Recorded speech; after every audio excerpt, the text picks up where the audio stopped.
Hey guys, Joe here. So it is my Friday update. Super excited. Spent hours and hours and hours on the same thing for this fence calculator, and it got to the point where I just wanted to. Actually, it was so frustrating. But you know what's been happening is that because I'm actually sticking with it. I think I said it yesterday and probably the day before that. I normally would have just gave up by now. Would have went on to something else. I would have been like, you know what, let me do this instead, or maybe we can do this instead, or like whatever happened to be. But instead, I've actually just freaking stayed the course. It's pretty crazy. And I think one of the main reasons for it is because at first I was stressing myself out. I got to get this thing done. I got to get it done because I got all this shit to do. But honestly, it's like they're doing awesome at work. The assistants are doing it insanely good. The YouTube channel is like growing quick for me anyway. So it's all been going really well. And so one of the things that we're starting to do now is getting more prepared content for these types of videos.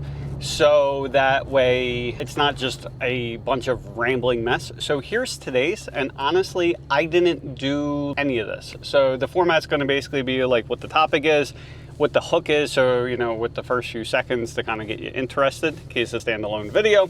And then after that, there's a few bullet points that I can just, you know, go over, because otherwise I'm like onto like a million different things. So we're going to see what happens from there. So, if you are most people that I talk to, or most contractors that I talk to, that are really struggling because they're not getting enough leads, they're not booking enough jobs, and any calls that they get, you're competing on price and like all that kind of good stuff, and you, as a result of all that, you might be worried about like paying for your mortgage, or getting your guys work, or even being able to pay your guys. This is the video for you, right?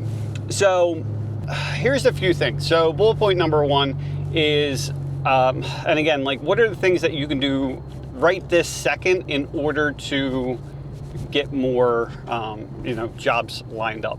So number one is I want you to reach out to your existing customer base, right? So the people that you've already done work for, the people that you've done quotes for, but have not actually done a job for. Reach out to them first, right? Because these are the people you spend all this time between. It could have been your marketing, your advertising, the stuff you do on social media, whatever it happens to be. All the crap that you did resulted in them at least giving you a call, and some of these people actually booking jobs with you. Okay. So for the people that you already did work for, there's a few things that you can reach out to them about. And when you reach out, my favorite way is through email and text message. The reason for that is because I'll use an email system. Everyone's in a list, and then I just shoot that out, right? And speaking of which, on email list, if you are not part of my email list, there should be a link in the bottom of the this video that you can get signed up for. It goes into more detail about this, different tips, tricks, all that kind of stuff of like what I always talk about: get more leads, book more jobs, things like that. Now, the email list, there might be a few more alerts that you guys end up seeing, things that you guys will not see on YouTube, things like that. So you might want to get signed up, just saying. Anyway, so the people, the people that you already did work for, text message, emails, and it's things like, whatever you already did, can you do more of it, right? So if you already installed like half their fence, are you interested in getting the other half done? My schedule's open, things like that. If you are, you already installed their fence, maybe it's a cedar fence or a pressure treated fence. Hey, would you like to do fence staining, right?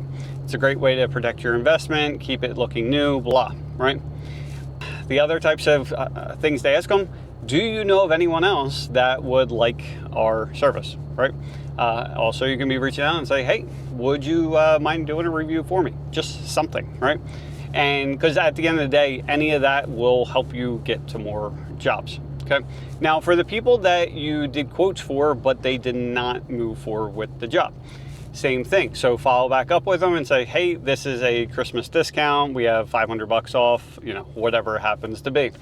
You could also reach out, same thing with the staining. So if they didn't have the fence installed, or maybe you went out there and you're like, I really don't think this person needs a new fence at this point, you can go and offer them the fence staining and be like, look, you know, when I went out there, I really don't think that you needed it, right? Now, it is cold out, obviously. I hate this freaking weather. But as far as the staining and stuff like that, there are definitely options out there that I think go to at least freezing. So look up that stuff. I'm not really well versed in this kind of stuff, just being honest. I know about like there's wood defender, and then there is stain and seal experts. So try them out. And I don't know anything about the wood defender, but I do know, I've talked to the stain and seal, throws me off, seal experts. What the hell is his name? Not Caleb Roth. I don't think that's his name. I don't know. Doesn't really matter. So anyway, seems like a well-run company. You might want to check them out if you are in the market for that kind of thing, right? And also for the people that were your customers, and also for the other people, if there's some other kind of services that you can offer, do it at this point. Like, you got to get your schedule filled one way or another. The next type of people to reach out to are other business owners. So is there people that are in your phone right now that are a business owner that are offering complementary services to like what you already do? Okay, so if you're a fence company and you know a landscaper, definitely reach out to them. And you can show them how easy it is to start offering fences. Because at the end of the day, if they could sell it while they're at the job sites anyway, or to their existing customers, and then they sub the work out to you, make it as easy as you possibly can. Show them what to do, or be like, look, if you just send me the drawing, I will tell you what the price is, what I would personally charge, and then you just add in whatever you want to as a markup. And to make it even simpler, just be like, look, this is what typically companies would charge for layout like this and things like that. And you can do that. So just saying. And just make it as easy as possibly can. Doesn't have to just be landscapers. It could be roofers, could be people that do pavers, it could do deck companies, you name it. If they get in the door at the homeowner, one way or another, like, I would be reaching out to them because it would definitely help. Landscapers are a huge, a lot of times untapped potential, just because some of these landscapers, they might have 100, 200, 300, 500 customers, these lawn customers that they see week after week after week. Those are the people I would talk to, because they have a humongous customer base that they already, like, the homeowner already know, likes, and trusts them. And if they recommend you, it's gonna be great, right?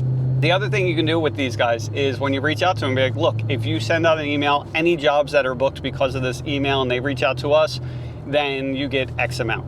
Find a way to make it worth their time.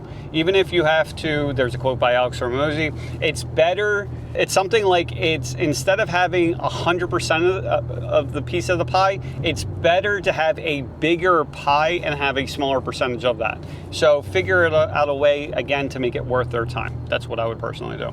The next thing I would be doing is focusing, and I talk about this all the time, is focusing on content. Now, at this point, if you aren't busy anyway, I would be spending the time to make the content. And what kind of content? Helpful content. Speaking of content, if you are watching this now, chances are that we will be running our Content to Cash Contractor Challenge. It's a 5-day challenge. It's going to be starting on January 6th. It's Monday through Friday. It's going to be live. And so there's going to be a link below in the description. You can get signed up. I don't know what the cost is going to be. It's going to be like nothing. And so get signed up. I will show you exactly what to do. But in the meantime, the types of content that you're going to be making is one introduction type video where it's like, hey, this is so-and-so with this company, and I just want to introduce myself. And if you're ever in the market, we do this, this, this, and this. So give us a call. The other types of content is doing videos on answering questions, okay? Just one question at a time, nice and simple. Now, what questions are you answering? The questions you get asked like every time you go out to a quote. So when you go out to a quote, what are the typical questions that you get almost all the time? Just answer them one by one by one. Doesn't have to be super professional or anything like that. Literally get your cell phone and you could take it. I love doing videos like this, and I love doing videos as I'm walking around. I do not like doing videos where I'm sitting down and trying to read off a script and making it professional. It just comes off ingenuine to me, and I don't personally like it, right? The way I feel doing that type of video is probably how you guys feel like the other types of video, just being honest. But this is easy, okay? Answer that kind of stuff. Now, what do you do with these videos? Well, you're gonna post them on your Google My Business, you can post them on your website, and the other thing that would be really, really helpful, posting it into Facebook groups. Now, a lot of times you'll see in the Facebook group where it says, do you know a fence company? And there's like 1 million responses. When you get a chance, go search some of those posts and go look at all the responses. There's like the one thing that you will see all the time is it's literally just the owner of the company that says basically like my company, and they have a link to it and says we'd be glad to come out for a free estimate. But that's it, right? Very rarely do you see any kind of pictures, and I mean like never see them. Shouldn't say never. 1% of the time, if that, is I will see videos. But usually the video is just showing like the fence and that's it. Well, if you start showing videos of yourself, yes, it's going to be uncomfortable, but by doing videos and it shows you, it will help build a relationship with you without you ever having to talk to the person. I cannot tell you that if you underestimate this, you are like, this is why you're in this situation. This is why you're in the situation that you're in right now, because you're underestimating the value and these videos can do for you and your company, okay? Now, the other things you can do, instead of just going through those types of, posts and looking for that, I would be posting this stuff where it's like the question videos. The goal is just to be as helpful as you possibly can be. If you're in a town group for like South Side, town group, right? Go find out what the permit requirements are. Everything from start to finish. If they are in a corner lot, what's the deal with the pools? Is there any setbacks? Whatever it happens to be, find out about that. Go talk to the zoning person and go and make a video about that. Doesn't have to be anything crazy. It's just a quick video. Hey, if you are in South Side and you need a fence and you're looking for a permit, you're wondering what is going to be allowed, this is the video for you. And just break it down quickly, right? So if you are in a corner lot, this, and this. If you're looking to get a pool, this is what you have to do. If you, this is what has to happen, And it could be even further. So if there's big developments in your area and they have like a couple hundred homes, right? And it's part of an association, go talk to that association, whoever the head is, and find out what is allowed, not allowed, and all that kind of stuff, and make that type of video. Because then the video is like, hey, this is Joe, or I wouldn't even introduce myself in the beginning. Hey, are you in the South Side? Are you in South Side and you are in this association? If so, this is what you need to know as far as getting a fence installed and what they will allow for a fence. Take that video, and again, your goal is to be as helpful as you can, and just make a quick post and say, hey, if you're in a Southside group, hey, if you are in this certain community and you're dealing with this association, these are the things that you're allowed to do with a fence. These are the things you're not allowed to do with a fence. Things like that. Take that video, post it. I bet you it would help you. And before you say I'm wrong, prove me wrong. So anyway, those are the two main things. There was actually other things on the bullet points, but those are the two main things that you can do. So, or actually three. Reach out to past customers and the people that you did quotes for. You're going to reach out to other businesses that you can team up with. And then the third thing is make content and then post that content everywhere you can, especially in the town groups, because it will definitely help. Have a great day.